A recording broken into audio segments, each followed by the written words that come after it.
Muitíssimo bem-vindo você que nos acompanha nessa série especial Update Mais Jornada, os desafios da vida pastoral. Jacito Lanas, meu parceiro aqui de mesa, hoje nós temos um convidado de peso, P de pijama. É isso mesmo. Rafael Cassiano é o nosso convidado de hoje, pastorzão, Sal da Terra, Goiânia. Rafael, muito obrigado por receber tão abertamente o nosso convite e estar aqui nessa mesa especial, cara. Privilégio, obrigado aí pela confiança, pela amizade, né, e por a gente poder partilhar um pouquinho. Bom dia, boa tarde, boa noite para todo mundo que estiver aí. Maravilha, não sei se você está acompanhando a gente aí no ouvido, né, no áudio ou no vídeo. Senta confortavelmente na sua poltrona, porque aqui vem história de peso. Vamos começar do começo, né? Entre muitas coisas, o Rafael vai falar aí da carreira, né? Pastoral e tudo. Mas esse nome pijama, Jacinto, você tem algum chute aí do que é o nome pijama? Cara, eu tenho informações aí confidenciais, mas vamos deixar ele falar aí, né? Por que, né? Um pastor tem um nome, ou sobrenome, ou codinome, ou o apelido de pijama. Inclusive, ele já revelou outra vez aí que ele tentou usar o Cassiano e não deu certo. O pessoal parou de reconhecer. Mas eu tô insistindo, eu sou persistente. Quem sabe agora com essa ida aí lá pra Portugal. Com esse episódio aqui, talvez ou as coisas esclarecem de uma vez por todas e para o pijama, ou diminui, ou de uma vez por todas chancela, né? Rafa, fala pra gente aí, meu irmão, como é que começou esse negócio? Da onde surgiu isso? Isso é secreto, isso não tava no contrato, não. Além da minha cara de sono, né, tem um motivo mais constrangedor. Já tem 21 anos que me chamam de pijama, né? 21. Na época falaram pra mim que se eu aceitasse, não pegaria. Não adiantou, eu aceitei e pegou mesmo assim. Foi um amigo que hoje toca aqui, né? Toca violino aqui na igreja com a gente, Daniel, um amigo. Ei, Daniel. Que nós sempre fomos amigos, a gente brinca, porque as nossas mães eram amigas, né, desde a barriga. Então eu e ele não tivemos opção de não ser amigo, né? Somos amigos sem opção. E eu era um legítimo adolescente que acordava em cima da hora para ir para a escola e só estudava porque normal, precisava. Todo mundo, né? E a diferença é que eu andava de skate, né? Então eu pegava um mínimo de ônibus para economizar o dinheiro. Então eu tinha que pegar 2 ônibus para ir para a escola e eu economizava o segundo ônibus. Eu pegava um e o resto eu continuava de skate. Que show. E muitas vezes, praticamente todas, eu acordava em cima da hora ou atrasado e vestia a roupa por cima do pijama. E um dia, numa manobra lá, a roupa caiu e ficou evidente que eu estava de pijama. Não bastasse a cara de pijama, ainda estava vestido de pijama. Nossa. Então, aí o Daniel colocou o nome e nunca mais eu consegui tirar. Gente, o Rafael brinca na igreja que quando a pessoa chega, pois é. É isso mesmo que você entendeu. Um pastor chamar de pijama, essa igreja pode não ser séria. Mas a pessoa chega e vê, né, Rafael, assim, quem te acompanha, quem tá mais perto de você, a seriedade, assim, a profundidade que você tem, tanto nas escrituras quanto na relação, enfim. E isso pra gente aqui é um privilégio muito grande. Sim. E agora que você tá sendo exportado pro outro lado do oceano, né? Provavelmente quando esse episódio sair ao ar, você já estará lá, inclusive. Territórios europeus. Territórios europeus. Aí, assim, pra até chegar nessa, né? A gente faz aqui de trás pra frente às vezes, né? Já de trás pra frente. Vamos agora, de trás pra frente mesmo. Você tá sendo enviado pra outro continente, cara, assim, numa missão mesmo pastoral de voltar lá à Europa como devolver para eles como é que é esse sentimento, assim, o que significa isso para você, para sua família? Foi fácil falar, mãe, tô indo ali do outro lado. Como é que foi, como é que tá sendo essa reviravolta de vocês mudarem não só de país, assim, mas de continente, cara? Então, eu e a Iana, minha esposa Iana, né? Nós somos um perfil que nunca mudamos nem de Goiânia. Nós mudamos de casa quando casamos. Uau! E depois uma circunstância, né? Quando um outro pastor que trabalha aqui com a gente, o pastor Marcos, também viveu um ano fora, a gente cuidou da casa dele, mas foi uma mudança muito leve. E agora para a casa que a gente está tentando conquistar, né? Ela ainda é 80% do banco. Se Deus tocar no seu coração, brincadeira. Então, nós não temos essa coisa, né, de querer sair. A primeira viagem de avião da Iana foi na nossa lua de mel. A segunda foi uma viagem missionária. E nessa viagem missionária era uma viagem para a Europa, para a gente visitar as nossas parcerias, Portugal e Inglaterra. E eu e a Ana só fomos porque o conselho da igreja, e principalmente o pastor Marcos, fez muita ênfase e falou, não, vocês conseguem. E na época, eu não era pastor ainda, né, remunerado, e nem, na verdade não era pastor mesmo, né, e a gente atuava na igreja, mas sem a titulação, vamos dizer assim, e a gente tinha condição financeira, mas eu tinha um bloqueio mental sobre isso, sobre cruzar o oceano, sobre sair daqui. E os irmãos emprestaram fé para nós, né, a gente usa essa expressão, e nós fomos, e isso mudou a nossa vida. Nós nunca mais fomos os mesmos, né? Então a gente hoje consegue pensar mundo, a gente consegue extrapolar a igreja local, a cidade local, o país local. E desde então, né, eu já estive, acho que umas 5 vezes, né, no continente europeu. Eu ainda não usufruí dos Estados Unidos, mas enfim, para a Europa a gente já foi algumas vezes. E essa notícia, né, eu puxei isso porque essa notícia chega nesse contexto, né, de que eu e a Ana não somos uma casa que sempre desejou sair ou que tem isso como fácil. Além disso, o momento não é o momento, humanamente falando, mais propício. Nós temos 2 crianças que estão estudando na escola que nós sempre sonhamos, né? A escola que eu e a Ana nos conhecemos e estudamos, onde eu estudei a vida toda, que é no Colégio IP, aqui em Goiânia. E, além disso, estamos tentando lá, né, conquistar a nossa casa. Colocamos cortina, tem 2 meses, né? Eu lembro quando a gente começou a conversar sobre ir para Portugal e depois para Inglaterra, e ela olhou e falou assim, bem, minhas cortinas. Nossa. Não, e cortina é um investimento. São Vamos pequenas falar coisas, a verdade. né? São pequenas coisas que a gente... E a igreja, né, tá num momento maravilhoso. Então a gente se sente muito amado pela igreja, a gente ama muito a nossa igreja. A igreja tem crescido muito, né? A igreja praticamente dobrou nos últimos 3 anos. Temos muito trabalho, mas não só pelo trabalho, principalmente pelas relações. Então, assim, quando a gente olha, a gente fala assim, não é momento de sair, é momento de ficar. Finalmente nós estamos desfrutando. Fizemos a reforma do prédio, a igreja tá linda. Teve a reforma da rua da igreja, tem um viaduto na frente da rua, da frente da igreja, enfim. Então, é um momento onde a gente não pensaria em sair. Mas a gente tem essa responsabilidade que você disse, né, de retornar aos nossos pais espirituais. Agora eu tenho o privilégio de pisar e morar na terra de gente que eu só lia, né? Então, gente que me inspira, eu amo biografias e amo a história da reforma, né? Então, agora a gente vai poder pisar lá. Difícil, porque, como diz, a gente vai lutar contra demônios que viram João Calvino morrer, que viram John Wesley morrer, que lutaram contra o apóstolo Paulo, né, na prisão, enfim. Então, mas a gente está muito alegre, é um privilégio poder servir naquela nação por um tempo, a gente espera retornar, né? E é nessa visão mesmo, assim, tanto de retornar aos nossos pais, mas também de manter caminho aberto para os nossos filhos. Hoje, cada vez mais, está sendo comum que os nossos filhos estudem fora do país ou trabalhem fora do país. E, infelizmente, uma das coisas que as pessoas não pensam quando vão mudar de nação ou de cidade é em qual igreja eu vou congregar. Isso é um problema hoje na realidade da igreja. Porque isso revela os ídolos do coração. Porque a pessoa pensa primeiro no título que ela vai obter da universidade X e por isso ela muda de cidade ou de país. Ou trabalho, né? E aí, ou então, quando ela vai a trabalho, ela só pensa que ela vai ganhar 2x, ou 3x, ou 5x. E aí ela decide com base nessas coisas. E se eu sou uma pessoa que diz que Deus é Senhor sobre a minha vida, esse não deve ser o primeiro critério. Tudo bem, esse é um critério importante, mas esse não pode ser o primeiro critério. Então nós queremos manter caminho aberto para que os nossos filhos, quando forem estudar ou trabalhar, tenham lugar, né, de viver a vida cristã, de ter uma rede de apoio, de desenvolver a sua espiritualidade. Então, quando a nossa igreja local, né, precisa entender que quando eu estou indo, né, ou a nossa casa está indo para Portugal, ou para Inglaterra, ou para Espanha, ou, enfim, por onde for, nós estamos trabalhando para essa igreja ainda. Sim. Porque nós estamos preparando o lugar, né, para os nossos filhos, nossos netos continuarem tendo esse ambiente de desenvolver a sua espiritualidade, sua relação com Deus e a família de Deus que a gente crê.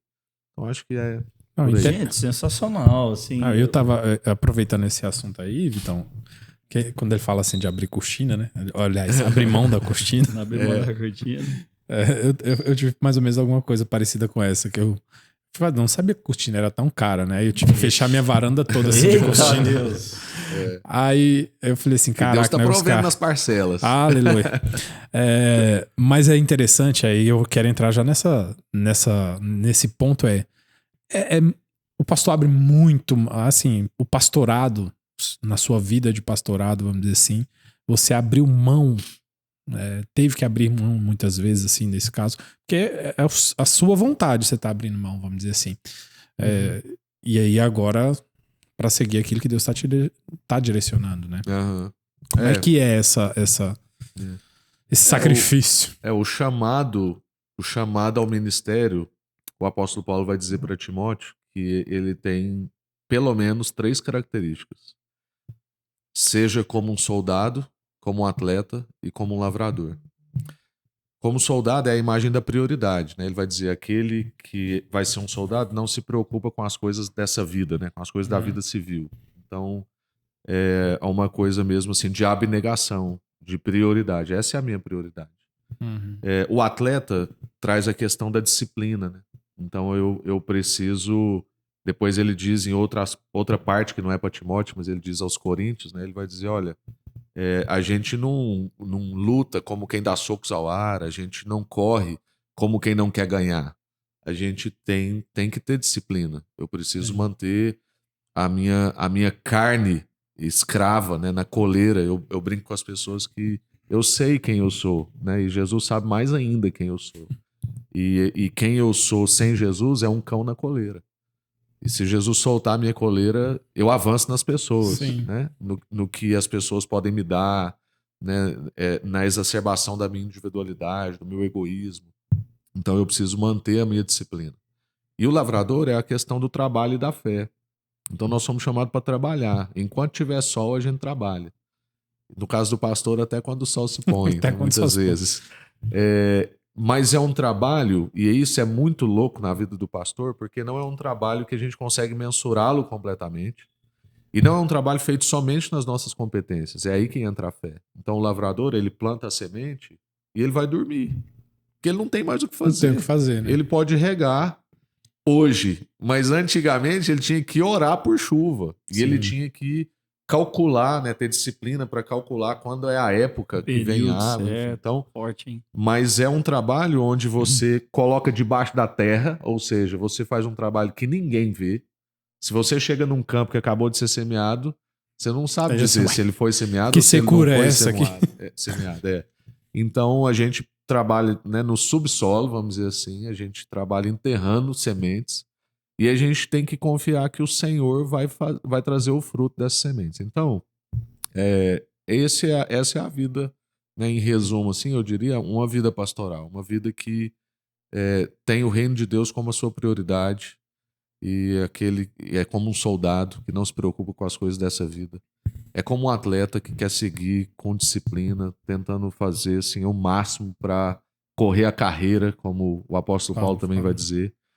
Guardar a fé, né? E o lavrador, que é trabalhar e confiar que Deus vai dar o crescimento. A minha jornada no ministério é uma jornada que diz muito do que você acabou de falar, né? Eu era um representante, trabalhava na área de medicamento veterinário, eu trabalhei um tempo na cidade de Goiânia, Aparecida de Goiânia, com a linha PET, depois fui para a área de grandes animais, né? E peguei a área do norte do estado de Goiás, que a maioria é gado de corte, mas muito gado, né? E graças a Deus, assim, foi uma época muito boa na nossa vida, proveu muito a nossa casa. E quando, né, e eu sempre fui envolvido no ministério. Eu nunca, na minha vida não tem uma parte onde eu não era envolvido e depois eu passei a ser envolvido. Isso era uma crise, inclusive, na família, pessoas, no casamento. Né? Rafa, eu acho bom você falar disso muito veementemente, porque isso é uma crise de muitas pessoas. Pessoal, não sai daí, o Rafa ainda tem muita cereja do bolo, o podcast ele é uma construção de um bolo, né? Até chegar a cerejas de bolo. E tem uma cereja que ele vai dar no final, são dicas de alguns livros aqui, cabeceira pro Rafa, tá? Rafa, então esse lance das pessoas dividirem, né? A vida ministerial, vida da carreira profissional. Como é que você vida lidava secular com isso? E vida espiritual. Ou espiritual. Então, eu confesso para você que se eu falar que eu algum dia conceituei sobre isso, eu estou mentindo. Mas é como se eu pudesse dizer que isso era quem eu era. Entendeu? Assim, eu tinha uma sede por isso. Eu e a Iana fizemos parte de uma outra igreja durante muito tempo. E quando a gente conheceu o Ministério Sal da Terra, que é onde eu sou pastor hoje, era como se a gente lesse outra Bíblia, né? E é só uma expressão que também não é verdadeira, assim, é o extrapolar da expressão. É um prisma ali, né? Mas o que mais chocou a gente era como as escrituras poderiam ser aplicáveis. E isso era uma coisa que a gente sempre almejava. Como eu posso viver a minha espiritualidade de segunda a sábado? E isso a gente encontrou nessa realidade ministerial. Então, enquanto eu já estava, né, aqui, que nós estamos gravando aqui, inclusive, isso era tudo muito misturado na minha vida. Então eu lembro assim, eu viajava de segunda a sexta. E o conselho me chamou para fazer parte do conselho da igreja. A reunião de conselho é toda segunda. Então eu passei a viajar de terça de madrugada. Tinha terça que eu levantava 3 horas da manhã, porque às 7 eu já tinha que estar em séries. Então era o prazo de eu levantar, fazer minha malinha, tomar banho e sair. Porque eu amava isso aqui. Eu amo, né, assim, a igreja, o ministério. E nada do meu sustento vinha daqui. Pelo contrário. Gastava e tal. A gente investia muito, né? E ainda investe. Então, essa era a minha realidade de vida. Eu ia adequando o meu trabalho para eu poder viver ainda mais, né, o ministério. E enquanto eu estava lá, eu me lembro várias vezes assim, que eu estava num cliente, enquanto ele não podia me atender, pegava o telefone e ia... Eu não dava esse nome na época, mas hoje eu daria, né? Eu ia pastorear alguém pelo telefone. Então, como é que você tá? Como é que tá aquele pedido de oração da semana passada? Venceu aquilo? Como é que tá aquela oportunidade de trabalho? Como é que tá aquela enfermidade da sua mãe?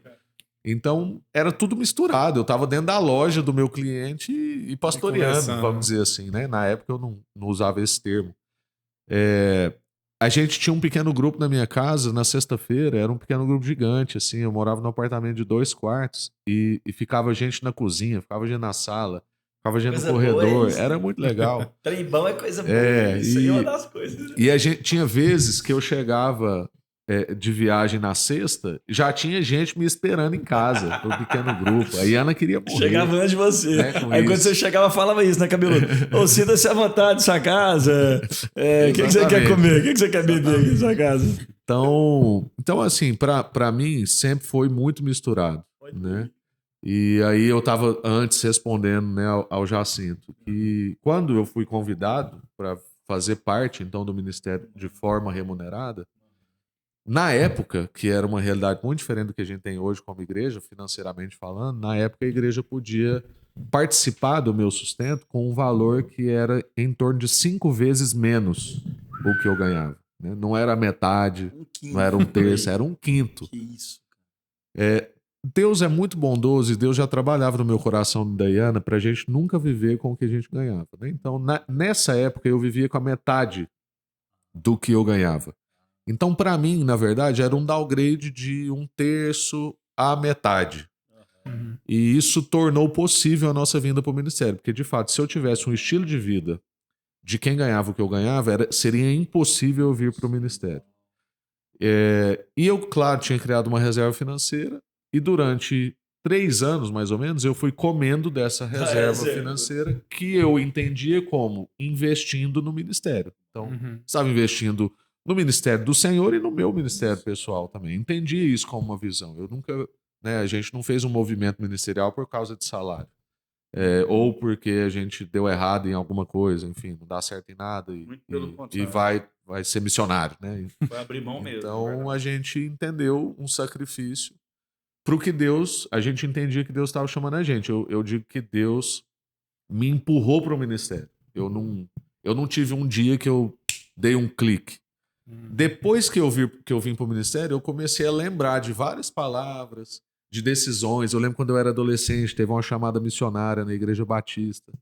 E eu aceitei o apelo. Eu fui lá na frente, minha mãe ficou louca. Eu lembro no outro dia, Ela foi me levar pra escola, a gente tava na Marginal, e aí um silêncio dentro do carro, do nada minha mãe falou assim, o que foi aquilo ontem? Eu falei assim, aquilo que? Ela, você ir lá na frente no apelo missionário. Eu falei, mãe, eu não sei dizer exatamente o que foi aquilo, mas eu sinto que eu quero responder aquilo. Olha. Eu amo a igreja, eu amo a Bíblia, eu amo o Senhor e tal. E você, a senhora, servir. é responsável por semear em mim. E eu lembro que minha mãe ficou bem apreensiva. Olha, né? Assim, cara. tipo assim, mas isso é pra agora? Isso é pra quando? E eu falei, eu não sei, né? E agora eu sei que é pra agora, né? Mas durante muitos anos, isso foi bem, como diz o pastor Paulo Júnior, um grande mentor na minha vida, né? Foi bem intuitivo durante muito tempo. Eu seguia por esse caminho, mas com pouca intencionalidade, com muita intuição, vamos dizer assim. Hoje, eu creio que eu já consigo fazer mais intencionalmente, menos intuitivamente. Porque é um tabu muito grande. A gente está aqui na jornada pastoral, né? Uma série de episódios, muitos pastores, com visões peculiares, diferentes. E é um esquema muito, muito desafiador de fechar, porque em algumas igrejas, ser pastor é abrir mão completamente de qualquer previsão financeira ou de qualquer conforto financeiro. Já em outros lugares é um contrário. Ser pastor quase um chamado à riqueza. A chamada à riqueza é ter muito mais privilégios do que responsabilidades.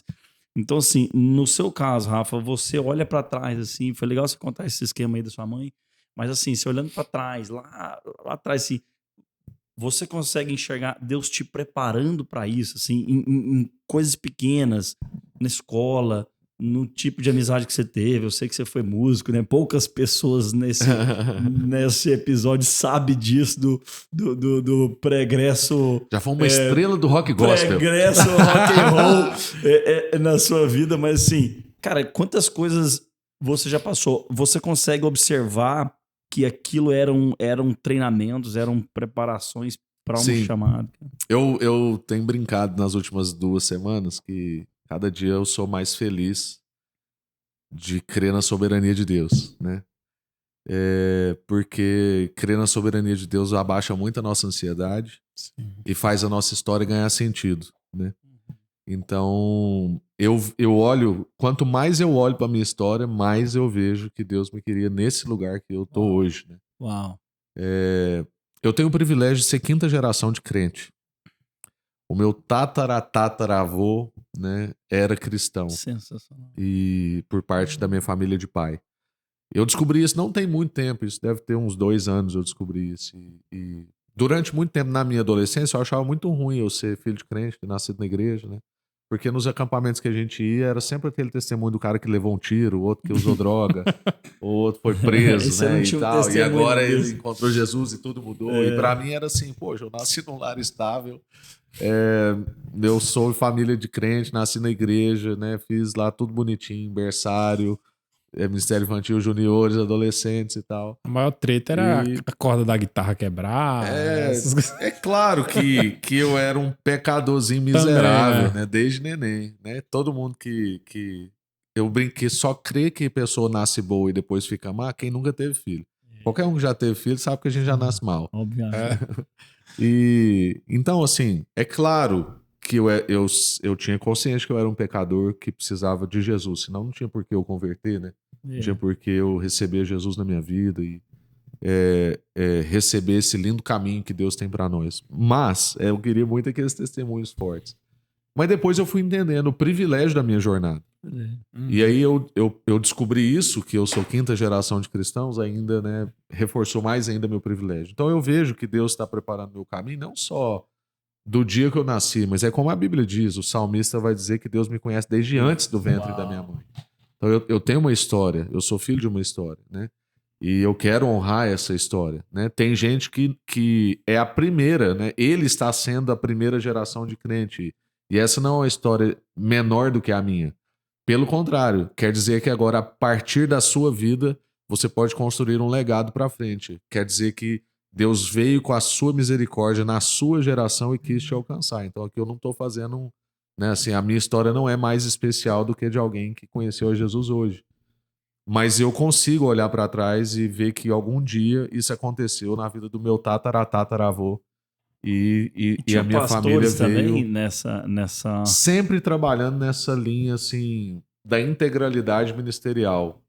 Não tem histórico de remunerados pela igreja na minha família. Sempre assim, meu bisavô era diácono, meu tataravô era diácono. A minha avó é cofundadora da igreja e muito atuante, líder de Águas de Meribá, que é um lugar para recuperação de drogadas mulheres, né? Minha tia, né, uma terapeuta ocupacional top que atua muito na igreja. Meus pais atuam muito na igreja na área de serviço. E a gente, né, cresceu tocando no louvor e tal. Mas muito interessante uma coisa assim que para além da banda, e é aí que veio, por exemplo, um chamado muito forte no meu coração a respeito da unidade da igreja. E aí a gente começou a trabalhar com o movimento mosaico, que eu acho que nem dá tempo da gente falar nessa conversa. Mas Não, você vai já falar tudo. É porque primeiro você tá dando só os spoilers. Daqui a pouco você vai explicar tudo. É bom citar Mas mosaico.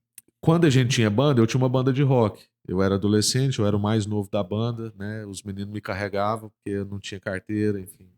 E a gente tinha uma banda de rock sendo de uma igreja muito tradicional aqui em Goiânia. Então, era a igreja da minha avó. Na minha cabeça era simples assim. Eu não era um revoltado com a minha igreja local, por quê? Eu tinha uma banda de rock, mas eu fazia parte da igreja da minha avó, né? Na minha cabeça era isso. Então, eu não tinha problema em não tocar na igreja que eu fazia parte, porque era a igreja da minha avó. Então, a gente, por ter uma banda de rock fazer parte de uma igreja muito tradicional, a gente tocava em tudo quanto é igreja, menos na nossa. E nessa época que não tinha Instagram, não tinha, né, YouTube do jeito que a gente tem hoje e tal, a realidade de igreja que a gente conhecia era só a nossa. Para mim, ser crente era aquilo. Não existia outro jeito.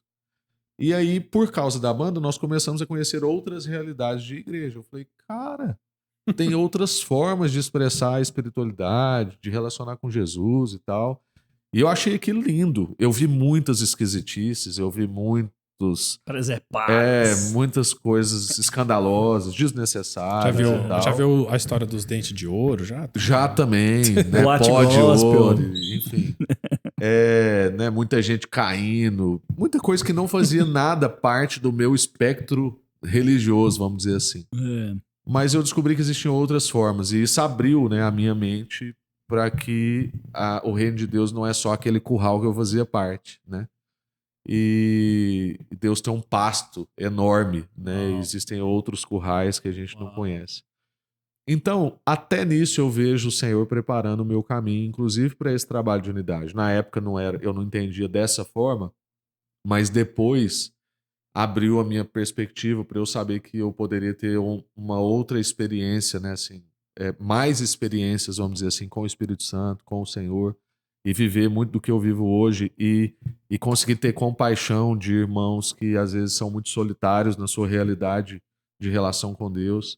E por isso a gente começou a trabalhar o mosaico, porque a gente também começou a perceber realidades pastorais, nós continuamos dentro do tema, mas de irmãos queridos na fé, que já foram muito importantes para a igreja brasileira, ou até pensando mundialmente, pastores que deslizam na sua caminhada cristã, né, na área financeira, ou na área de adultério, ou na área de manipulação.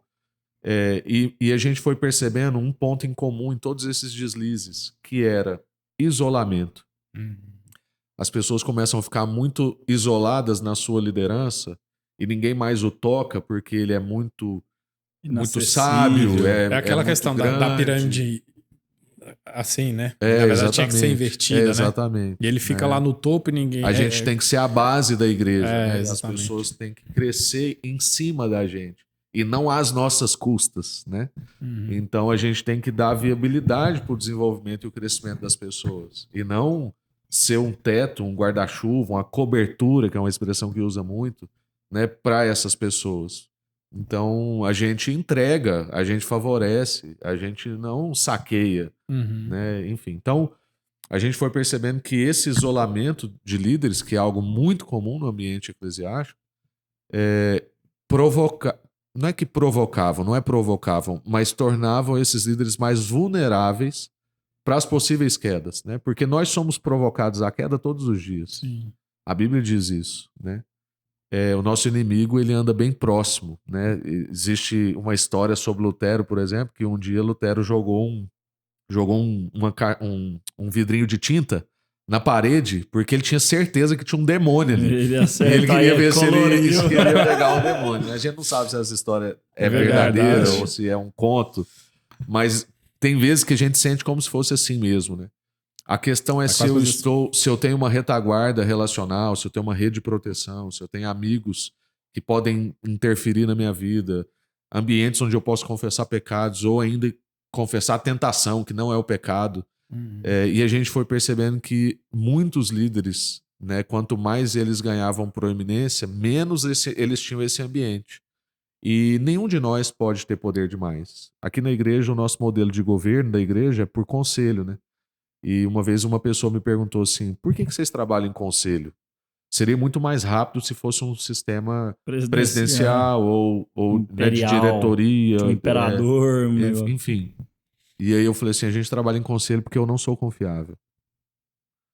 E você também não é. Ninguém né? Então, a chance de 7 homens, como é o nosso caso aqui, proteger um ao outro, errarem juntos é bem menor do que a de um errar. Né? Então, a chance de 7 pessoas enlouquecerem é bem menor do que a de uma enlouquecer. Então, hora ou outra, alguém diz para nós, você tá ficando doido.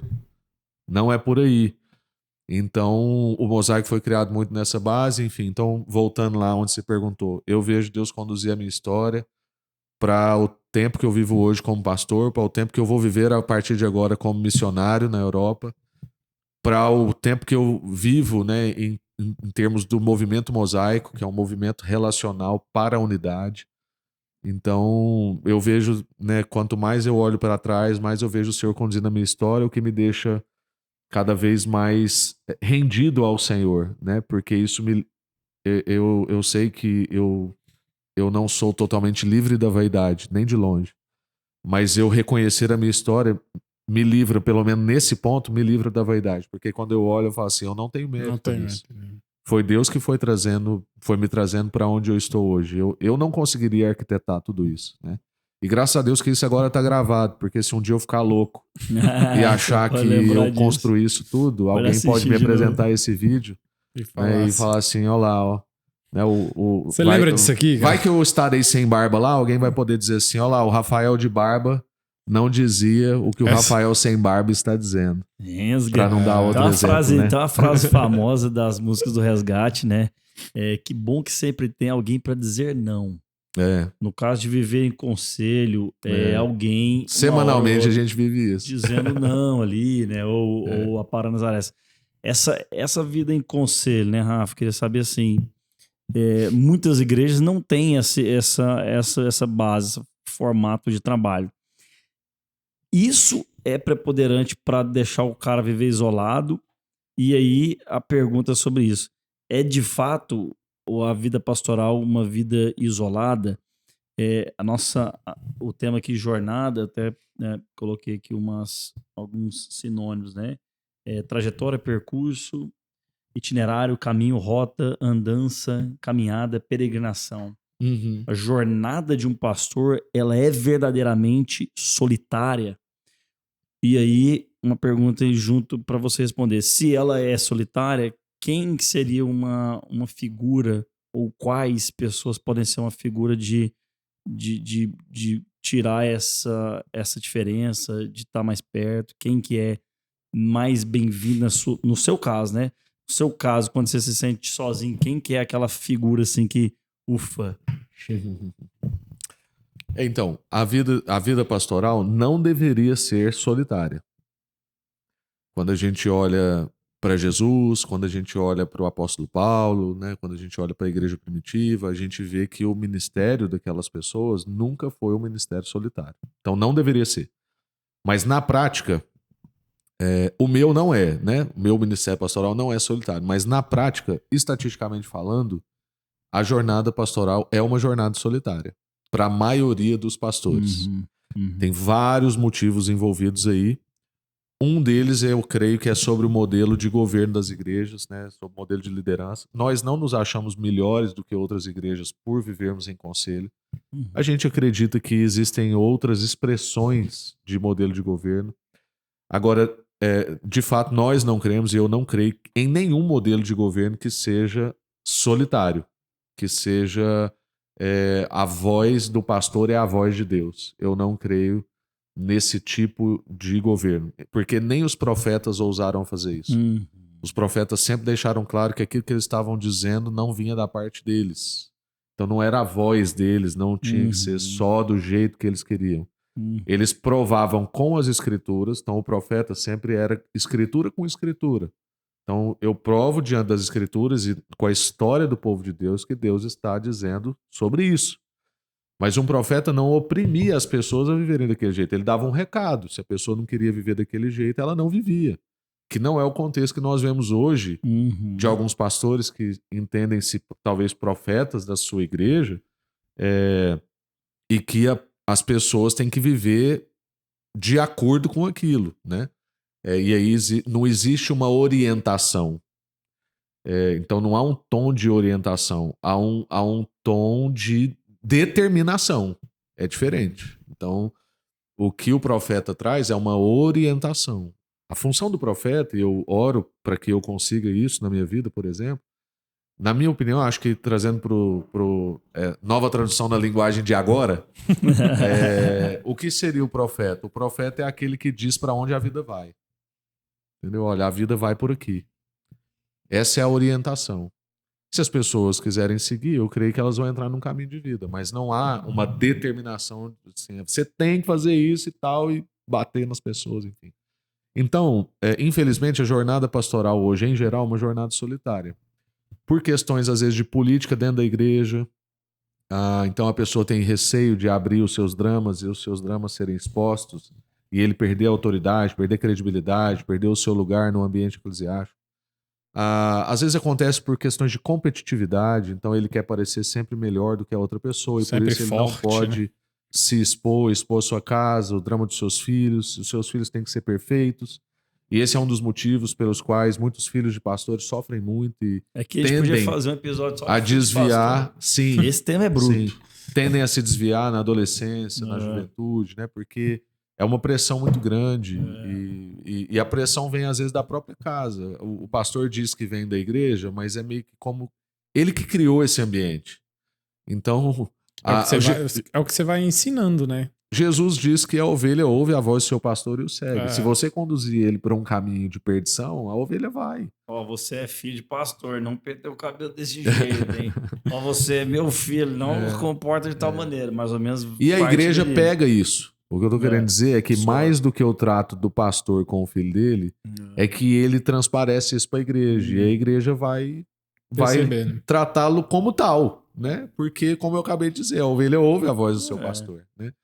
Então, esses são motivos que eu percebo assim do isolamento. Além disso, é claro, a tarefa pastoral é uma tarefa árdua, a gente tem muito trabalho, apesar das pessoas em geral achar que pastores não trabalham, né? Eu sei que existe uma casta, vamos dizer assim, de pastores que não trabalham. Existem oportunistas, né, na nossa área, mas existe na sua também, que está aí assistindo, né? E você não pode ser medido pelos usurpadores. Né? Então, isso assim é importante como, falar. Isso, assim como existe isso na área empresarial, na área estatal. Então, eu sou filho de uma mãe que é funcionária pública, mas que põe pressão, né? E muitos colegas da minha mãe acham ruim o tanto que ela trabalha, porque ela imprime um ritmo numa inércia que tá todo mundo assim. Sobe o nível, sobe a régua.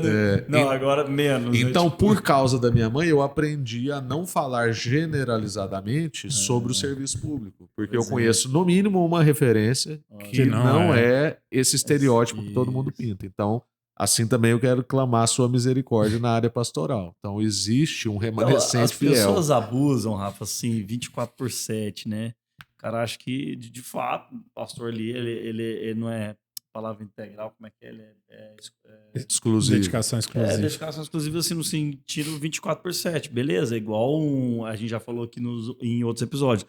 Um policial à paisana, se ele vê alguma coisa ali, mesmo seja o horário de trabalho dele, eu acho que o pastor não tem exatamente um horário de trabalho, mas as pessoas folgam, assim, cara, você é obrigado a estar aqui a tal horário. Assim, você sente que as pessoas às vezes abusam dessa...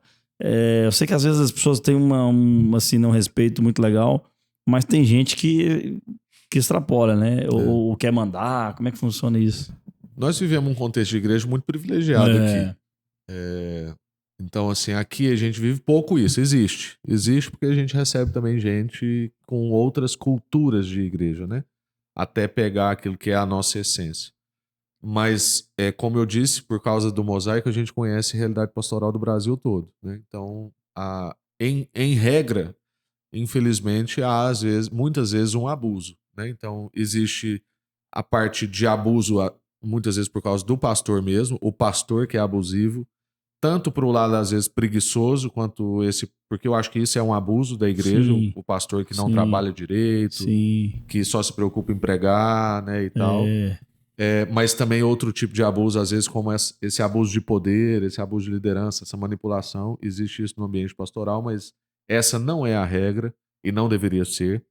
Do mesmo jeito que existem ovelhas folgadas, abusadoras, né, que também não deveria ser. É claro que, para quem está vivendo um drama, e muitas vezes o pastor atua nos dramas, para quem está vivendo um drama, tudo é urgente. Uhum. Eu cursei psicologia, né, por alguns anos e depois não concluí. Sério, cara? Que legal, bicho. E eu aprendi uma coisa na psicologia, assim, né, que não existe problema pequeno e problema grande. Existe o meu problema, entendeu? E o meu problema para mim é grande, entendeu? Não adianta, né? Mães adoram fazer isso, assim. Mas na sua época eu fazia isso, eu fazia aquilo, eu trabalhava 3 empregos, Tá bom, mas eu não sou isso aí, eu tô sofrendo, entendeu? Assim, o meu problema para mim tá grande. Então, toda ovelha que precisa de um pastor, ele tá com essa perspectiva. Eu preciso do meu pastor, o meu problema é grave e eu preciso dele agora, né? Então, não é muitas vezes que a pessoa ela tá maquinando ser, né, assim, usurpadora, né, ofensiva, folgada, alguma coisa nesse sentido. Então, acho que isso vai muito da parte do pastor. Eu entendo a vocação pastoral como uma vocação de paternidade. E como um pai, a gente ama os nossos filhos. E nós estamos disponíveis para ele todos os dias. Estou falando aqui, né? O Jacinto, ele é um pai mesmo sem ser pai, né? Então, eu sei por causa da atuação dele na igreja. Então, estou falando aqui com pais. Nós somos disponíveis para os nossos filhos. Inclusive, a gente, quando não está com eles, está pensando neles. Mas isso não quer dizer que a gente vai atuar em todos os gritos que eles derem. Porque a nossa função é uma função de formação, de instrução, de educação. Então a gente não faz só acolhimento no que é o imaginário das pessoas sobre acolhimento. Porque eu acho que disciplinar é acolhimento. Eu acho que educar é acolhimento. Então, nessa visão mais sentimentalista de acolhimento, o pastor não faz só isso. Porque o pastor educa, instrui, corrige. Então, se nós olharmos para a vocação pastoral menos maternalmente, e aí não tem nenhum problema com as mães. Então, a Iana, minha esposa, está lá para ser uma mãe. E é justamente por isso que precisa ter um pai dentro daquela casa. Então, aqui na igreja também tem essas mães, está tudo certo. Mas a minha vocação é para ser pai. E muitas vezes, eu não atender um filho, né, não atender uma ovelha, vai ser uma forma de ensiná-lo. Vai ser uma forma de ajudá-lo. Então eu creio que essa linha que você falou, de 24/7, da gente ser acessado o tempo todo, ela é uma linha que vai tendo que ser delimitada pelo pastor. E a ovelha vai aprendendo. Então eu acho que a gente aqui desfruta de um ambiente saudável por causa disso. Eu acho que, graças a Deus, no ministério que a gente faz parte, que é o Ministério Sal da Terra, existe uma vocação paternal forte. Que é uma coisa que eu acho que está faltando na nossa nação em geral. Se eu for dizer assim... Você acha que é uma contracultura nesse caso, né? Se eu for dizer assim, uma necessidade do país mais grave e urgente o país precisa de um pai. Né? Então, eu não sei se vocês sabem, mas 80% da capacidade carcerária brasileira não tem o nome de pai registrado na carteira de identidade. Então, existe uma crise de orfandade. Porque, como diz o pastor Paulo Júnior, todo filho é filho de mãe. Ninguém tem dúvida de quem é a mãe. Mãe do pai. Mas a gente tem várias dúvidas sobre quem é o nosso pai. E todo pai, nesse sentido, é um pai por adoção, né? Porque a gente não gera dentro da gente. Então a gente tem que adotar no momento que a gente vê. A gente, lógico, a gente confia nas nossas esposas. Não estou falando isso aqui para, né, depreciar a mulher. Eu só estou dizendo que o pai não tem certeza daquela criança no sentido assim, não estava dentro dele. Igual a mulher, que ela estava repartindo tudo, estava repartindo vida com a criança. Então a gente precisa adotar quando nasce. E o que isso diz? Isso diz sobre responsabilidade, isso diz sobre um compromisso até o fim da vida, isso diz que é um caminho que não tem volta, entendeu? Então a sociedade está precisando dessas referências, porque hoje a gente não se fala mais em pacto e aliança, só se fala em contrato. E contrato se quebra. Sim. Pacto e aliança não se quebram. Aliança é um tipo de anel sem emenda, né? Então é difícil, né? Eu fazia trilha de moto, recomenda-se tirar a aliança antes da trilha. Porque se eu sofrer um acidente, a aliança fica presa, que você pode perder o dedo por causa de uma aliança, né? Então a gente precisa, né, dessas referências. Então, voltando no ponto, existe muitas vezes uma expectativa da igreja que o pastor seja 24/7, que o pastor esteja sempre disponível, mas eu gosto de usar uma diferença de expressão entre disposição e disponibilidade. Eu estou sempre disposto, sempre. Nem sempre disponível. Porque não existe essa pessoa. Isso faz uma diferença, né? Porque Jesus foi assim. Jesus, mesmo sendo Deus, quando se fez carne, se tornou indisponível em alguns momentos. Então, Deus é disponível a todo momento, porque ele é onisciente, onipresente, onipotente. Mas quando ele encarnou entre nós, ele tinha que dormir. Quando ele estava num lugar, ele não estava no outro. Estava no barco, não disponível então, naquela hora. Se Jesus foi assim, imagina eu. Imagina a gente. Então eu não estou sempre disponível, mas estou sempre disposto. Mas vem cá, pergunta nisso aí, cara. Pensando aqui, né? De fato, a sociedade é fragilizada no sentido infantilizada, né? Pastores muitas vezes infantilizados, pais infantilizados, e gera essa expectativa ruim, assim, de que as pessoas estejam o tempo todo disponíveis para suprir ali daquela maneira infantilizada os seus problemas. E às vezes uma pessoa vê assim, uma vizinha lá passando mal, pastor, você tem que vir aqui fazer tal coisa. Sendo que ela, se fosse uma cristã madura, ela mesma poderia ir lá e resolver o problema, mas acha que o pastor é um tipo de para pagar. Não é isso, é um tipo de funcionário e só ele tem que... Então assim, se as pessoas tiverem uma visão de igreja mais generalizada, né, a função pastoral se torna até melhor encaixada nesse esquema aqui, porque não é só o pastor que tem a responsabilidade de fazer tudo ali num contexto social. E aí, uma outra pergunta que eu quero assim, né, te fazer. Não é fácil, né, Rafa, assim, você lidar com vários problemas e não entrar emocionalmente neles. Por exemplo, você falou aí que fez a psicologia. Imagino eu que o psicólogo tem que chegar em casa e tem que resetar, né? Eu quero esquecer tudo que falaram pra mim. Opa, ser humano, vida, família, casa.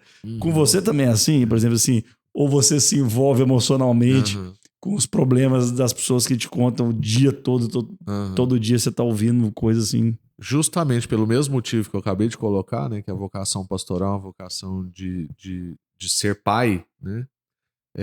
E aqui eu só quero fazer um parêntese aqui, né? Nada sobre ficar chamando ovelhas de filho, né? E a ovelha ficar me chamando de pai. Não tem nada sobre isso. Isso tem a ver com uma consciência e uma responsabilidade. Top. Então eu olho com uma responsabilidade de pai e tudo é família. Porque se não for assim, a minha casa lá, que eu moro especificamente, ela entra em colapso. Então o meu filho precisa aprender que quando eu tô aqui cuidando de uma ovelha, eu tô cuidando do irmão dele. Eu não tô fazendo o meu job. Isso é muito diferente. E por isso eu não sou um funcionário. Eu sou um pai de uma grande família. E do mesmo jeito, isso me ajuda quando eu tiver que dizer não para a ovelha aqui e para eu cuidar lá do Vitinho ou da Aurora, porque eu não tô falando não para a ovelha, eu tô falando para um outro filho nesse sentido, Que um outro. que o irmão dele tá precisando de mim. Very nice. Então é o seguinte, eu não tô deixando o meu trabalho pela minha casa. O tempo todo Uma eu tô família trabalhando só, na né? família. Uau. Então, nesse sentido, é lógico que eu me envolvo. Assim como quando a Aurora apresenta alguma tristeza ou tinha uma frustração, eu também sou afetado por isso. Então, quando a gente está, né, trabalhando algum desafio... Então, no nosso caso aqui é um afetamento de mil filhos.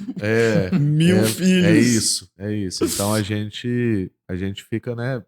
É um peso emocional, é um peso espiritual. Que as pessoas não veem. Assim, essa série é pra isso, pessoal. Pra descortinar também esses mistérios. Obviamente, a vida de um pastor é pesada, cara. Nesse sentido aí, que é isso? Mas cara? olha só. Porque também transcende as emoções, né? Você tá falando aí de um ministério que vive em conselho, então quando você tá sobrecarregado, você ainda consegue compartilhar, né? Desabafar, vamos usar esse termo. E aí eu ia até perguntar, voltando ainda naquele assunto da questão dos pastores que vivem inevitavelmente 24/7, mas que eles trazem toda a responsabilidade do ministério para as suas costas. Uhum. Eu conheço filhos de pastores e alguns pastores que relatam o sofrimento que eles têm dessa... Aliás, aqui na igreja mesmo, eu já conheci algumas pessoas que exerceram a função pastoral, que vem com uma carga assim, uma sobrecarga, porque ele não podia adoecer, ele não podia... Não pode nada, né? E, na verdade, até para desmistificar, talvez não seja essa palavra, mas de que o pastor também é humano, né? Às vezes o pastor é visto como santo e tal, mas o pastor é humano. Então, essa necessidade de você trazer todas as responsabilidades para si vai sim influenciar nos filhos, como você falou lá. Né? Então, assim, não só os filhos membros, mas os filhos dentro de casa. E aí aquela história que a gente estava falando, de por que os filhos se desviam do caminho e tudo mais. Eu acho que porque... E aí é interessante, é uma observação minha, não sei se você concorda, que o pastor focou tanto no ministério dele que esqueceu o próprio ministério. Tipo assim, eu quero fazer com tudo que dê tão certo e tal, não sei o que, que ele focou dentro dele, ou seja, como ele se sente com aquilo, que o... Tem muito pastor sobrecarregado que no fim ele é egoísta, entendeu? Porque ele tá fazendo a missão dele e não a de Deus, né? Então, a grande questão é qual é a missão de Deus para nós, né? E uma outra coisa que eu acho que é muito importante dentro desse cenário que você tocou é assim, a nossa visão aqui, né, a nossa perspectiva assim, a respeito do pastoreio, acho que isso é muito importante eu deixar claro aqui, é que todo cristão que alcança um pouco de maturidade, ele é pastor. Para nós, pastor não é uma titulação, é uma vocação. E eu creio assim que a igreja é a reunião dos pastores da cidade. A gente está aqui estudando na nossa igreja a carta aos Efésios. Efésios é uma carta sobre como Deus está construindo uma nova sociedade, como Deus está fazendo um novo ser humano, um novo povo. Só que ele está construindo isso, né? Paulo usa a expressão ao povo santo em Éfeso. Então ele já diz nessa frase que tem uma tensão, porque eu tenho um povo que é de outra ordem, mas que está nessa ordem. Então Deus está construindo uma nova sociedade no meio de uma velha sociedade. Nesse sentido, a igreja deveria ser, e no conceito de Deus na prática às vezes a gente estraga, mas Deus fez para ser assim. A igreja é o maior presente de Deus numa cidade. Sim. Então a parte do alívio de uma cidade deveria ser ter uma igreja. Infelizmente hoje, a igreja é uma pressão para a cidade, porque a igreja quer lote, quer cargo público, quer tal, e aí ao invés dela aliviar a pressão do governo, da cidade e tal, ela às vezes pesa. Mas não foi para isso que nós fomos chamados. Então, nesse sentido, se a igreja é um presente de Deus para a cidade, o que deveria ser a igreja? A reunião dos pastores da cidade. Então, o Jacinto é o pastor daquele grupo do trabalho dele, o Vitão é o pastor daquele grupo de trabalho dele. De forma que eu, que pastorei nessa igreja, não consigo pastorear as pessoas que vocês se relacionam de segunda a sexta-feira. Então, você é o representante pastoral daquela pessoa. Nesse sentido, a gente vive aqui, né, como igreja, a gente crê que isso seria um modelo saudável para todas as igrejas, um modelo de liderança descentralizado. Então aqui não são só os pastores remunerados que pastoreiam, né? Eu estou aqui diante de 2 homens, inclusive, não sei nem se eu poderia dizer isso nesse podcast, Claro, mas agora já está dito. 2 homens que são pastores de rebanhos de em torno de 30 pessoas só na casa de vocês, semanalmente, né? Uhum. Então, essa é a visão. Uhum. Algum caso específico ou outro, vocês às vezes podem acionar algum de nós Sim. e tal, porque talvez a gente tenha mais tempo para isso, porque talvez a gente tenha mais experiência para isso, porque já atuamos mais em aconselhamento. Uhum. Mas só por isso. Não fosse isso, nós todos poderíamos lidar com tudo aqui de maneira igual. Então, o que é o pastor remunerado como eu, né? Eu não gosto de dizer que eu sou um pastor de dedicação exclusiva da 90, porque eu não sou, né? Porque eu tenho atuação no mosaico, eu tenho preocupação com a igreja toda, como o apóstolo Paulo dizia, né, em Coríntios, pesa sobre mim a responsabilidade sobre as igrejas do Senhor. Então, nós estamos indo para Portugal por causa disso, para Inglaterra por causa disso, porque a gente entende que o nosso rebanho não é só daqui. Então, se eu dissesse que eu sou de dedicação exclusiva, não seria verdade. E eu iludiria as ovelhas daqui. Então, as ovelhas daqui têm que entender que de vez em quando eu tô cuidando de ovelhas de outro aprisco, vamos dizer assim. E todos nós somos assim, porque vocês também não têm só o rebanho daqui. Vocês têm o rebanho do trabalho de vocês, da família de vocês, lá, da parentalidade, vamos dizer assim. Então, o que é o pastor remunerado é que a igreja vai crescendo e vai precisando ter alguém que tenha um pouco mais de tempo para pensar a realidade dela. Mas existe, às vezes, um tempo de igreja que nem precisa dessa pessoa. Aí depois ela cresce, precisa de uma dessas. Aí ela cresce mais, precisa de 2 dessas. Mas a gente vai fazendo isso conforme a necessidade, não antes. Sabe, às vezes quando a pessoa vai plantar a igreja, não tem nenhuma criança na igreja dela, mas ela já tem um departamento infantil. É uma necessidade que ainda não existe. Então, a gente pode ter, mas a gente vai ficando tão encaixotado nisso que, tipo assim, não, eu preciso ter um pastor remunerado para começar uma igreja. Eu preciso ter um ministério infantil para começar a igreja. Eu preciso. Então, assim, nem sempre eu preciso. Você falando disso me gerou uma dúvida aqui que interessante, né? A gente tá assim, já vai contar um pouco mais da história dele, mas comenta aqui, né? Já dá aquele like, compartilha, a galera. Não sei, mas vou falar para vocês, hein? Me gerou uma dúvida o seguinte: você acha que falta, talvez fosse autonomia de quando você vai, por exemplo, a Sal tem esse cuidado de se aliançar a outras igrejas e tudo mais e tal, para que não seja aberta uma igreja, por exemplo, porque está na mente daquele pastor abrir uma igreja e tal. Você acha que falta um pouco dessa autonomia dentro de alguém que tem aquele chamado, por exemplo, para abrir uma igreja? Autonomia que eu falo de pensar diferente dessa caixinha que vem, olha, a igreja vem e aí eu tenho que ter o pastor, o ministério e tal.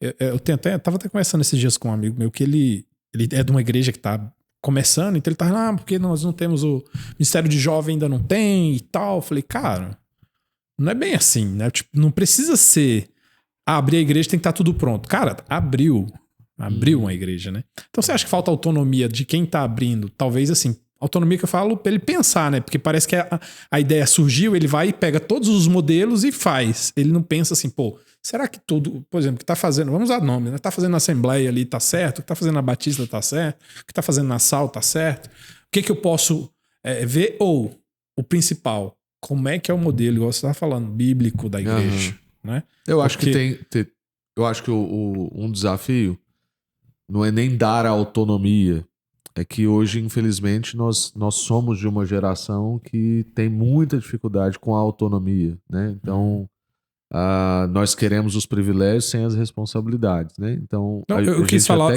autonomia dele pensar. Mas é aí que eu vou chegar. É que eu acho que a gente não tá conseguindo pensar, entendeu?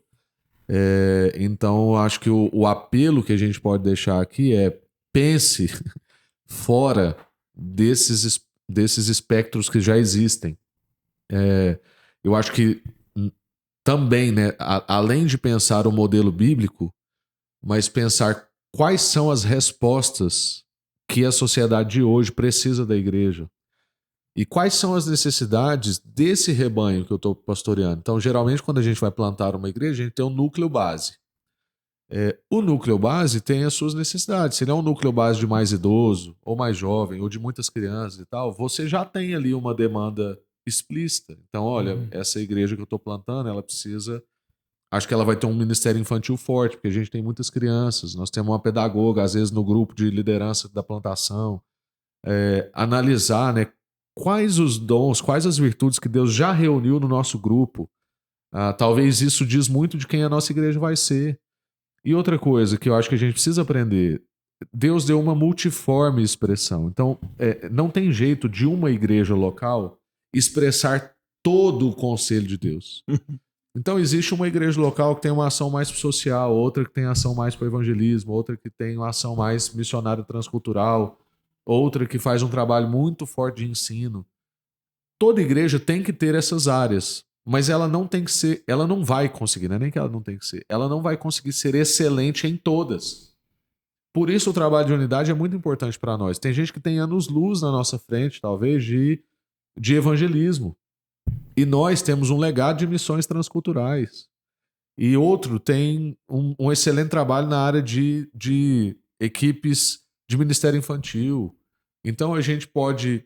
tanto contribuir mais um com o outro, como também confiar que o outro está cumprindo um papel na cidade que eu não consigo cumprir muito bem, mas que ele está exercendo muito bem. E agora ele faz parte do corpo, né?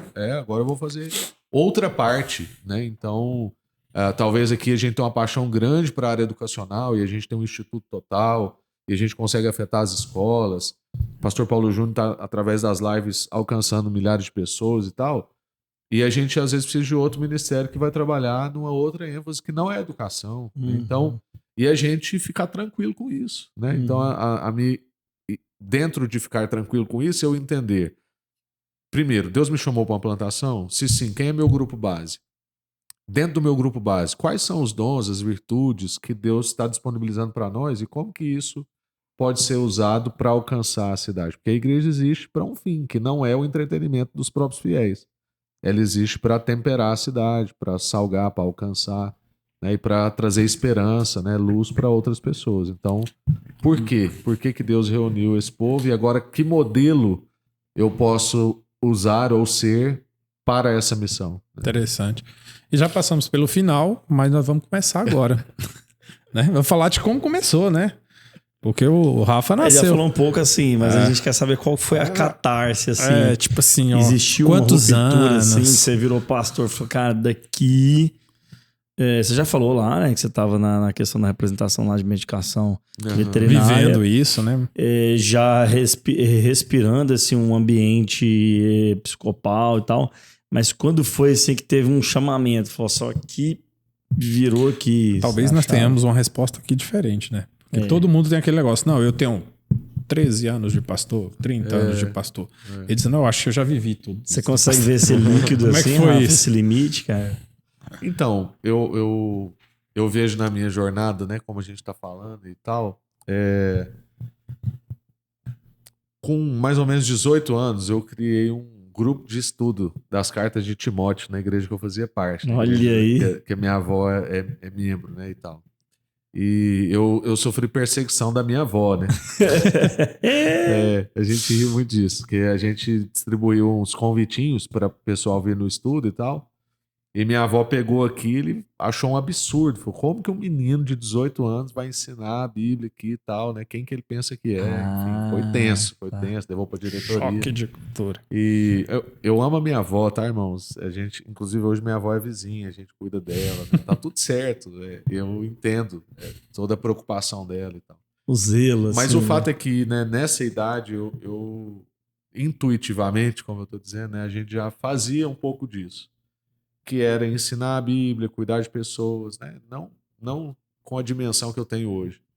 E depois, então eu sempre fui envolvido em processo de liderança, né? Fui líder, né, dos adolescentes batistas do estado de Goiás, fiz parte da juventude batista. Alto nível, tem um negócio de escoteiro, lá, como é que chama? Das meninas meninas de... não, gente, meninas de fé aqui, né? Gente, esqueci agora. Tem tipo... Quem lembra aí, escreve aqui embaixo. Do Batista lá, eu acho legal aquele negócio, não sei o que demais, é demais, é muito bom mesmo. Agora vou ficar com esse trem na cabeça. Os nomes misturam. Enfim. Você era líder dessa parada toda. Fui líder de adolescentes na igreja, fui líder de juniores, de adolescentes, né, de jovens, enfim. Atuei em lideranças. Depois, quando eu cheguei no Ministério Sal da Terra, fiz parte da equipe de música e comecei a ter um pequeno grupo e criamos um grupo de estudo, estudamos o livro de Romanos e a gente tinha um negócio que chamava Mesa da Távola Redonda, a gente tinha um encontro de homens jovens e tal, num horário tipo um happy hour, assim. Então, sempre muito agregador de gente, encontrando, a agenda sempre cheia com gente, né?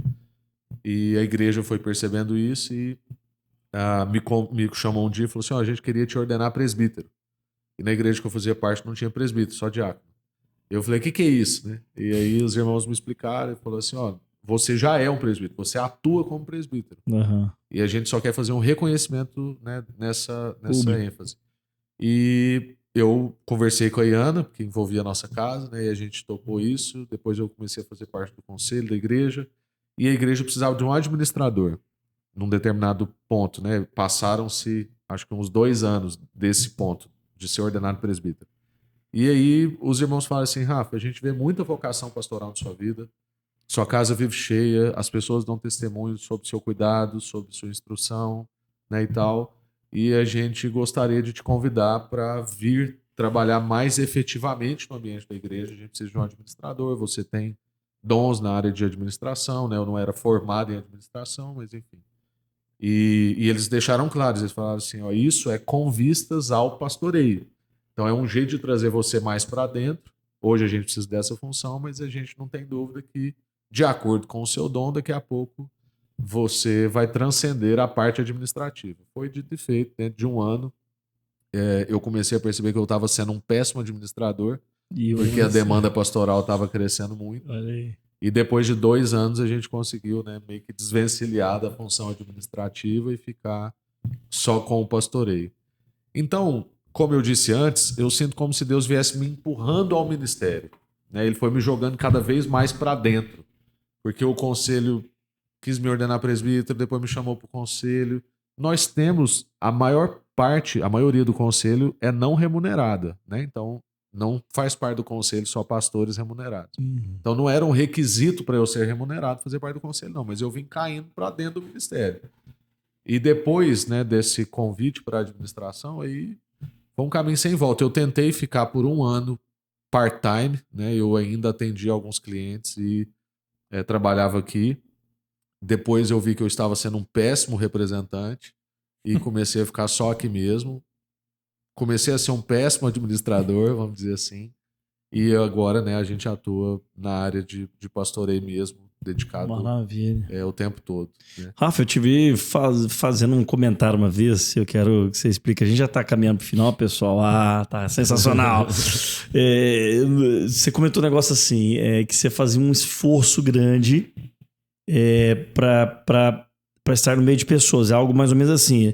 Sei que você é uma pessoa expansiva e tudo mais, mas você tem um lado que você gosta de ficar isolado, uma fleuma. Ali. E como é que é isso? Assim, você tem mesmo esse lado, você gosta de ficar sozinho ali, é a hora que você reseta, tipo um monge, assim. Como é que funciona isso, cara? Como é que é esse lado seu? E aí que você disse que você tinha que fazer um esforço para estar perto de pessoas. Como é que é isso? Um pastor tem que fazer esforço para estar no meio de pessoas, cara. Eu quero saber disso. Assim. Bom, para começar, meu apelido é Pijama, né? Então, eu tenho essa coisa assim, né, introspectiva, né, velho, como alguém já disse pra mim que eu sou o jovem mais velho. O jovem mais velho, né? Eu queria até que você contasse desse alguém que falou isso pra você. Velho. Como é que foi? Que ele é um dos seus mentores, né? O pastor Paulo Júnior. Ele falou que eu era o jovem Estará mais aqui velho nessa que ele mesa conhecia. também, estamos esperando, hein, Paulo Bosch. E, enfim, eu realmente sou assim, né? Eu tenho uma personalidade um pouco mais melancólica, né? Se eu não tomar cuidado, eu flerto com a depressão, né? Tem histórico na minha família. Estou sempre com a guarda alta nessa área. Gosto muito do silêncio, gosto muito de penumbras, né? Então eu gosto de luzes indiretas, né? Mas é legal gosto também isso, né, cara? de luzes Tô até com medo de claras mim agora. demais. Esse é show, cara. Esse é show. Então, eu gosto de frio, né? Eu gosto de verde, eu gosto de água. Então, eu gosto de ambientes contemplativos, né? Isso é o que eu gosto. Ao mesmo tempo, eu vejo assim que Deus... Eu acho que todo mundo foi chamado para a relação. O reino de Deus é um reino de amigos. Eu creio nisso. Jesus, no pico do seu ministério, né, na sua despedida, ele disse para os discípulos: já não chamo vocês mais de servos, vos chamo de amigos. Então eu acho que a jornada nossa é uma jornada para sermos amigos. Acho que o nosso grande desafio é fazer dos nossos irmãos amigos. Porque irmão a gente não tem escolha, entendeu? Assim, o irmão que nasceu lá em casa, a gente é irmão, não tem jeito de eu falar que ele não é. E nós que somos inseridos no reino de Deus, nós somos irmãos e não tem jeito de falar que é, somos filhos do mesmo pai. E tem uns irmãos que são muito canseira, né? Outros que são mais agradáveis. O fato é que somos todos irmãos e não temos escolha. Mas amizade eu tenho escolha. Eu posso ser amigo do Jacinto ou não. Então eu acho que um dos grandes trabalhos nossos no ambiente da igreja é tornar os nossos irmãos em amigos. E nesse sentido eu creio que Deus me deu um dom na área da amizade, né? Assim como o meu amigão, né? O meu amigo Marcos Rocha, pastorei aqui junto comigo, que eu vejo na vida dele também um dom de amizade muito forte. E nós dois somos muito amigos, inclusive. Que hoje, infelizmente, é uma raridade no ambiente pastoral. É mesmo. Né? Então, eu, Marcão, André, a gente tem uma excelente amizade. E então, assim, apesar do meu tom melancólico, da minha necessidade de solitude, de gostar de silêncio, eu creio que eu tenho um dom para a amizade. Né? Quando eu era representante, eu dizia que eu nunca fui um bom vendedor, mas eu sempre fui um bom fazedor de amigos. Né? Era assim que a gente vendia. Então, eu creio na relação. Como eu disse, eu creio que o reino de Deus é um reino de amigos. Então, independente da minha ênfase natural, eu não trabalho só pelo que eu sinto. Eu trabalho pelo que eu creio. Como eu creio que ninguém vai adentrar o reino de Deus solitariamente, e uma das promessas que Deus fez, está escrito, né, nas Escrituras, é que Deus faz o solitário viver em família. Então, Deus não tem promessas para a minha solidão. Deus não tem promessas para a minha individualidade. Deus está trazendo um povo. Deus está formando uma família. E não uma pessoa incrível. Deus não tem... Ele não prometeu para mim que eu vou ser uma pessoa incrível. Ele prometeu para mim que eu vou fazer parte de um povo incrível. Sensacional. Então, assim... Como eu creio nisso, e eu creio que essa é a vontade de Deus, então eu faço um movimento intencional em direção a isso, contra a minha carne. Vários momentos que eu quero ficar sozinho, quero ficar quieto, quero ficar em silêncio. Eu permito o meu silêncio ser quebrado, algumas vezes, né, com essa invasão pastoral que a gente falou aqui antes. Muitas vezes eu permito. Outras vezes eu procuro a quebra do meu silêncio, da minha solidão, né? Para trazer essa Agora, eu acho que todo pastor tem que ter o seu ambiente de solitude, de silêncio e de contemplação. Onde ele se renova ali, onde ele se porque inspira. é onde a gente recebe do Senhor, né? Então, Violento. eu não consigo entregar se eu não recebo. Então, eu tenho que ter meu ambiente de receber. No meu caso, acontece muito no silêncio, na solitude e na contemplação. Na leitura, né? Então, A leitura daqui a pouco, as dicas de livro aqui. se eu do não tiver Pijama, muita disciplina, por exemplo, eu não consigo ler, porque como a vida pastoral é uma vida muito invasiva, se eu não entender que leitura é parte do meu trabalho, então hoje eu não tenho pudor de falar assim, olha, eu não posso tal horário que eu estou lendo, que eu estou trabalhando. Estou trabalhando. É verdade. Porque no nosso país, ler não é trabalho. Eu lembro quando o Flávio Guarato veio morar aqui, o Flávio Guarato é um missionário nosso na Inglaterra, né? E uma das coisas que mais chocava o Flávio era sobre a leitura. Que ele falou assim, Rafa, na Inglaterra, se você está num restaurante, pressupõe que você quer ser atendido por um garçom. Mas se você está num restaurante com um livro aberto, ninguém te interrompe. Você vai passar fome e vai passar sede. Se você quiser ser atendido, você tem que fechar o livro e pôr na mesa. Aí o garçom vai entender que ele pode vir falar com você. Aqui pra nós é o seguinte, você tá com o livro aberto, a pessoa fala pra você assim, já que você não tá fazendo nada, vamos, né? Ou como uma vez disseram pro pastor Hernandes Dias Lopes, né? Passaram na frente da sala dele, ele tava lendo, e aí a pessoa falou assim, e aí pastor, descansando? Aí ele, não, tô trabalhando. E aí outro dia ele tava lá fora cuidando do jardim da igreja, e a pessoa passou e falou assim, ei pastor, trabalhando, hein? Ele falou, não, agora eu tô descansando. Então, é uma questão de cultura, né? Mas eu queria saber qual foi a importância que você, assim, é bom... Você é um cara que hoje é um dos mais conhecidos, vamos usar esse termo, né? Mas que tem uma base... Eu sei que você andou muito com ele, com o Paulo Borges, né? Uhum. Qual foi a importância dele nesse seu ministério, né? Nessa visão? Porque, de certa forma, a visão da Sal nasceu muito no coração dele, parte no coração dele, né? Uhum. Como é que você diria que foi, assim, o peso? Assim, o Ministério Sal da Terra nasceu no coração de um grupo de amigos, né? Por isso que eu falei, uma parte E no o coração Paulo dele. Júnior era muito porta-voz desse grupo, né? E um irmão que tem um chamado para trabalhar fundamentos, né? Então ele fala sobre isso, que o trabalho do Paulo Júnior é estabelecer os fundamentos, né? E as pessoas constroem por cima. Então existem pastores no Ministério Sal da Terra hoje que pastoreiam igrejas numericamente maiores do que a igreja local do pastor Paulo Júnior, né? O Júnior não tem esse apego, Não tem. né? Por quê? Porque ele lança os fundamentos e outra pessoa pode vir depois e edificar em cima. Eu tive muito privilégio mesmo, porque quando eu era representante, a gente vendia na igreja uns CDs de MP3 do pastor Paulo Júnior com 10 pregações cada. Tinha CDs com pregações individuais também. Eu tinha vários desses. E como eu passava muito tempo na estrada, eu ouvia muito. Ouvia muito, muito, muito. Então eu falo assim que hoje eu consigo entender o pastor Paulo Júnior porque eu ouvi demais, né? Eu ouvia assim... Eu ouvia um CD de 10 mensagens mais ou menos a cada 2, 3 dias, por causa da quantidade de estrada que eu pegava, né? Então eu entendia um pouco do pensamento do pastor Paulo Júnior. E depois, pela proximidade com a casa dele, com os filhos dele, também porque o Paulo Júnior tem um ministério para a nova geração, ele intencionalmente vai em direção a jovens, e ele fez isso comigo. Eu tive o privilégio de andar com ele algumas vezes, viajar com ele, né? Fazer viagens longas de 1.000 quilômetros, 1.600 quilômetros de carro, e isso dá muito tempo de conversa, né? E para mim é um enorme privilégio. Eu digo isso, né? Assim, no microfone. Sem dúvida, o pastor Paulo Júnior é a minha principal referência ministerial, né? E um dos homens do ministério que eu mais admiro, né? E que deixou excelentes filhos, como por exemplo o pastor Marcos, que hoje também é meu pastor, né? A gente trabalha junto, mas é quem Se pastoreia, me né? pastoreia também, quem lapida quando precisa, né? Tira uns pedaços, né? Fere, As lascas. né? Como dizem provérbios, o amigo fere, né? Então, graças a Deus eu tenho, né, essa amizade.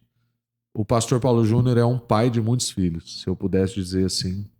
A principal característica do Paulo Júnior é paternidade. Paulo Júnior transborda paternidade. A gente quer, né, estar perto dele, ouvi-lo, e ele honra isso, né? Não é só um discurso. A gente que anda na casa dele, viaja junto, a gente sabe que aquilo tudo é de verdade. E tem gente que ouve e fala assim, isso é muito bonito de ser dito. A gente sabe quanto custa, né? Então a coerência também é uma coisa maravilhosa. São coisas que seria ideal que eu dissesse sobre ele depois que ele já tivesse morrido, né? Pra ele não correr o risco da queda. Mas também não sei se ele vai ouvir isso, então posso dizer. É um pai, né? Assim, ó, exala paternidade e muita coerência numa pessoa só. Graças a Deus. Vamos para a última pergunta aqui, pessoal. Aquela pergunta de jugular. Pastor Rafael Cassiano Pijama.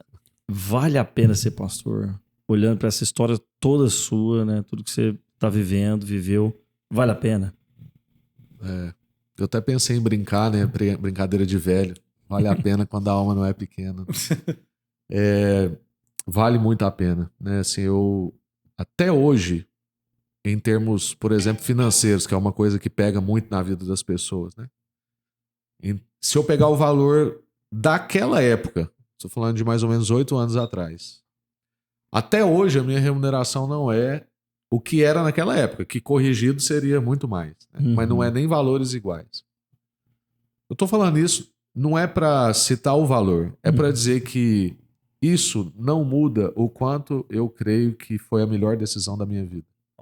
Atuar no ministério. E a verdade é que hoje a gente usufrui, vamos dizer, do que o dinheiro pode dar. A gente usufrui mais do que quando eu ganhava mais dinheiro do que eu ganho hoje. Uau. Porque o reino de Deus é assim, né? Então a gente é uma loucura, né? A Bíblia vai dizer que o reino de Deus é loucura para o homem, né? E que aquilo que é são para o homem, sábio para o homem, é loucura para Deus. Então, quando eu falo isso, pode parecer uma loucura. Eu ganhava mais e fazia menos, e hoje eu ganho menos e faço muito mais. Eu nem sei direito como explicar isso. O que eu sei é que o reino de Deus é abundante, e Deus não trabalha com a moeda do jeito que a gente trabalha. E o sentido vocacional também, assim, é uma coisa que eu não trocaria por nada, pelo que eu posso conquistar, ou pelo que eu posso ganhar, ou pelo que as pessoas podem achar, porque existe um preconceito, né? Hoje, quando a gente fala que a gente é pastor, era muito mais legal quando eu era representante de medicamento. E eu poderia, né, chegar, às vezes, com, sei lá, com um carro legal, ou com a roupa legal no lugar, e as pessoas me respeitarem por isso. E hoje há uma tendência, às vezes, das pessoas não me respeitarem justamente porque eu sou pastor, né? Então eu transito em meios que não são da igreja e eu sofro bullying por ser pastor, né? Mesmo assim, vale a pena todos os dias, né? A nossa casa é mais sadia, meu casamento nunca esteve melhor, nós temos 11 anos de casado e a gente fala que é a melhor época do nosso casamento. E não seria desse jeito, não fosse o que a radicalidade do ministério faz com a gente. Porque todo mundo com Jesus pode viver o que a gente vive. Só que é como se o ministério colocasse a gente... Sabe aquelas esteiras de aeroporto? Se você tá andando normal, aí você pisa na esteira e você vai andando mais rápido que todo mundo. É como se a gente vivesse isso quando a gente cai no ministério. A gente vive a mesma jornada cristã de todas as pessoas, mas é como se a gente entrasse numa esteira. E a coisa vai mais rápido e parece que mais afunilado. E vale totalmente a pena, né? Eu não gostaria de ter outra vida do que a que eu tenho hoje. Graças a Deus. Maravilha, sensacional. E o momento tão esperado, as dicas aí. Antes do Rafael falar as dicas, este episódio é um oferecimento de Gin Locadora, a sua casa de veículos no estado de Goiás, tanto corporativo quanto particular. Procura lá o grande Adriano Donzelli, que você vai ter realmente assim um plano ajustado para você e para sua empresa. Rafa, suas dicas aí de livro, cabeceira para quem nos assiste, aí, os livros top, seja tanto para ministério mesmo, para quem está almejando essa vida ministerial, ou aquele livro que mais te inspirou até hoje na sua carreira, que eu sei que são milhares, eu sei que você já perdeu até a conta talvez de quantos livros você já leu, cara. Eu não conto, graças a Deus eu não conto. Tem gente que conta esse gaba, né? Eu já li. Enfim, então, livros assim que me marcaram, alguns, né? Semanas antes da minha ordenação pastoral, eu li O Pastor Aprovado, do Richard Baxter. Uau. É um clássico. É um clássico, é um livro que a gente brinca que se torcer ele, sai suor e sangue e lágrimas. É um livro para te fazer desistir do ministério. Sabe, assim, eu brinco que na semana que eu li, eu quase desisti do ministério. É um livraço, vale muito a pena para quem almeja o ministério, né? Livro Vida em Comunhão, do Dietrich Bonhoeffer, o nosso mártir, né, que morreu na época ali do Hitler, porque fez parte de uma conspiração e ele morreu enforcado, né? É um pastor alemão, sem ser cachorro, vamos dizer, e que produziu muita literatura, mas o livro Vida em Comunhão é um livro de cabeceira. Anota aí, galera. Vai anotando aí. Algumas vezes é um livro fininho, mas ele não pode ser menosprezado. Vida e Comunhão? Vida em Comunhão. Vida em Comunhão. É que a rinite constante aqui torna minha voz anasalada. Verdadeira Espiritualidade, do Francis Schaeffer, né? Eu tenho uma vida antes e uma vida depois desse livro, assim, é um livraço. E agora, graças a Deus, ele foi reeditado, porque ele ficou muito tempo como um livro raro, mas agora ele é um livro disponível, né? Esse Vida em Comunhão e Verdadeira Espiritualidade, para qualquer cristão. Um livro para te animar na sua jornada quando você está vivendo aquele momento assim, que você já andou muito com Jesus e parece que você já não vive mais tantas coisas, está meio morno e tal. Louco Amor, do Francis Chan. É um livro pelo mundo cristão, também tem fácil acesso. É um livraço. Não fuja dos vídeos que o livro recomenda. O livro recomenda uns vídeos, assista. Os vídeos do Francis Chan são excelentes. Olha aí. E para quem almeja, né, o ministério, assim, também, O Pastor como Teólogo Público, do Kevin Van Hooser. É um livraço, né? E atualmente, para todos os cristãos, eu recomendo livros que têm sido lançados pela Pilgrim, em parceria às vezes com a Thomas Nelson e com outras editoras, Legal. na área de sabedoria digital. Então tem sabedoria digital para sua família, sabedoria digital para minha vida, tem 12 formas como o meu celular está mudando a minha vida, tem a pirâmide da sabedoria. Tô assistindo, tô ouvindo ele na Tem, enfim, tem Redimindo o Seu Tempo, um livraço, talvez depois Pilgrim, a gente quer patrocínio, hein, Pilgrim?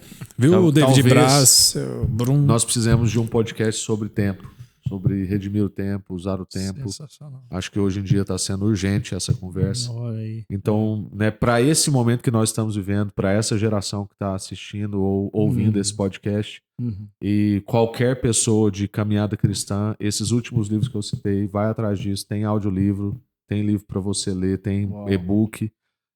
Isso vai fazer muita diferença para a sua vida, né? E os outros livros que me marcaram profundamente, né? Assim, esses que eu citei agora são os da crista da onda, não necessariamente os que me marcaram. E os que me marcaram já disse. Amém? Top. Fabuloso. Gente, essa foi a história, né? Incrível. Um pedacinho da história. Pastor Rafael Cassiano, mais conhecido como Pastor Pijama. E a gente foi uma honra mesmo, viu, Rafa, te receber aqui, cara, abrilhantando essa mesa aqui, que é a jornada, os desafios verdadeiramente. Jacinto, suas últimas considerações aí, meu irmão? Eu só tenho que agradecer, né? Os ensinamentos, a experiência de vida nos ajuda muito. Espero que cada um que esteja assistindo aí tenha um bom proveito também, porque muda muito quando a gente segue os conselhos. Fabuloso. Pessoal, obrigado pela sua companhia aí, nos ouvidos ou nos seus olhinhos aqui nas nossas telinhas.